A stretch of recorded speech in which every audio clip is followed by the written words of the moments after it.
Zoom out far enough, and this entire Senate cycle comes down to one number: 4. That's how many seats Democrats need to flip, without losing a single one of their own, to take back control of the chamber. Republicans, because they hold the vice presidency, only need to defend down to 50 to keep it. That single asymmetry shapes every single decision both parties are making this cycle, and once you understand it, the whole map starts to make a lot more sense. Let's work through it the way it'll actually unfold on election night, state by state, in poll closing order, because watching it build in real time is the best way to understand the bigger picture underneath it. The first calls come at 7 p.m. Eastern. Kentucky is an open seat, Mitch McConnell retiring after 7 terms, with Andy Barr favored by 11 points, likely red. Virginia is a comfortable hold, Mark Warner up 19 points in his bid for a 4th term, solid blue. South Carolina brings a new name into the picture. Darlene Graham heavily favored to win the seat her brother Lindsey Graham held, projected to win by roughly 10, likely red. And Georgia is the one race in this opening batch that actually matters to the bigger picture. Jon Ossoff leading Mike Collins by 6.7 points, in a state that remains one of the most competitive in the entire country, likely blue but far from settled. By the way, please leave your questions or comments in the comments section. I will answer each one individually as time permits. Also, I would be very happy if you liked the video and subscribe to my channel. Now, let's continue. At 7,030 Ohio, West Virginia, and North Carolina close. Ohio is a special election where appointed incumbent Jon Husted holds a narrow 1.8-point edge over Sherrod Brown, lean red. West Virginia is automatic solid red. North Carolina is the single race Democrats are counting on most, an open seat where Roy Cooper leads Michael Whatley by 5.9 points, likely blue, and realistically their clearest path toward that 4-seat target. The 8 p.m. hour brings the largest single wave of the night, 12 states closing at once. Most of them confirm the existing map rather than reshaping it. Oklahoma goes solid red with Kevin Hern all but assured of his first 6-year term. Alabama follows the same pattern, Barry Moore up 15 points after Tommy Tuberville left the seat open to run for governor. Louisiana stays solid red too, Julia Letlow favored by at least 15 points after winning her runoff. Tennessee holds comfortably for Bill Hagerty, and Mississippi stays a likely Republican hold. Cindy Hyde-Smith up 8 points in a state Trump carried by 23 in 2024. Florida holds as well, a special election filling out the remainder of Marco Rubio's term. Ashley Moody favored by 7 points, likely red. Illinois stays likely blue as Dick Durbin's open seat goes to Lieutenant Governor Juliana Stratton, up roughly 10 points after a primary upset win. The genuinely competitive races in this hour, the ones that actually matter to the bigger picture, are in New England. Maine is the tightest race anywhere on the map. Susan Collins tied with Democratic challenger Troy Jackson in a state her own party lost at the presidential level. Kamala Harris having carried it by 6 points in 2024. Her track record of overperforming close races, including a 2020 win despite trailing in every poll of the entire cycle, is enough to tilt this one red rather than call it a true toss-up. New Hampshire leans the other direction, likely blue with Chris Pappas up just over 5 points over former Senator John Sununu.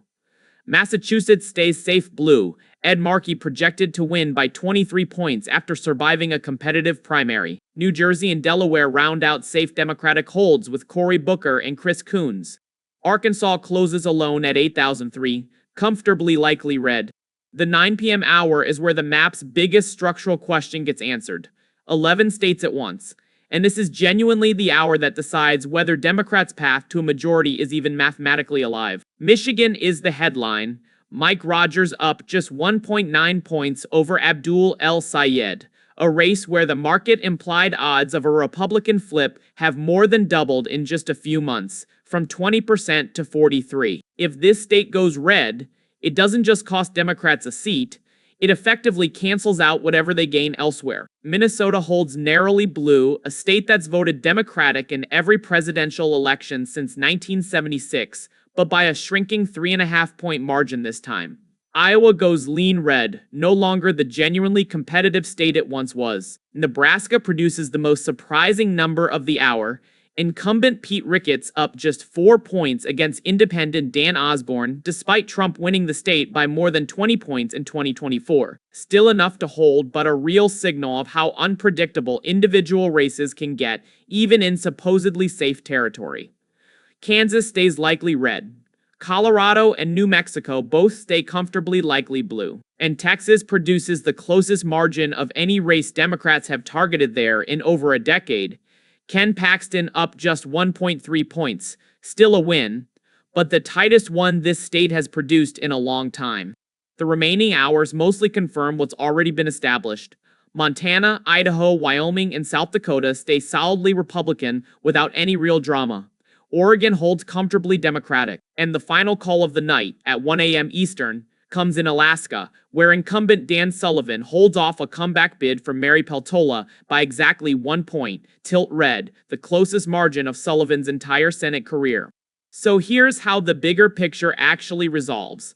Once every single state is filled in, Republicans finish the cycle with 53 seats, Democrats with 47.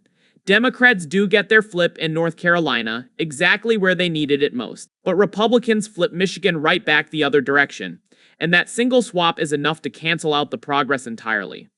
Every other genuinely contested seat, Maine, Ohio, Texas, and Alaska, stays right where it started, in Republican hands. Step back from the individual states, and the structural picture is clear. Democrats didn't actually fail to find winnable territory this cycle. North Carolina proves that. Georgia and Texas both came closer than they have in years.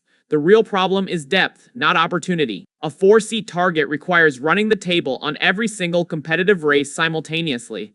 In this cycle, the map only had room for one clean flip before something on the other side gave it right back. That's the structural reality Democrats are up against heading into the final stretch. Not a shortage of competitive states, but a map that's still built with just enough Republican cushion that even a genuinely strong individual performance, like the one shaping up in North Carolina, isn't enough on its own to change who controls the chamber. It's also worth zooming out one level further and looking at where the real battleground actually sits geographically. Every single genuinely competitive race on this entire map, Georgia, Ohio, North Carolina, Maine, New Hampshire, Michigan, Minnesota, Iowa, Nebraska, Texas, and Alaska, clusters into just 2 regions, the industrial Midwest and a handful of Sun Belt states that have been trending purple for the better part of a decade. Everywhere else on this map, the Deep South, the Mountain West, the reliably blue Northeast and West Coast, has effectively stopped being competitive at the Senate level entirely. That's the real structural pattern of American politics right now. Not that the country is closely divided everywhere, but that it's become almost entirely settled everywhere except a shrinking handful of states that end up deciding control of the entire chamber, cycle after cycle, regardless of which party is nominally favored heading in.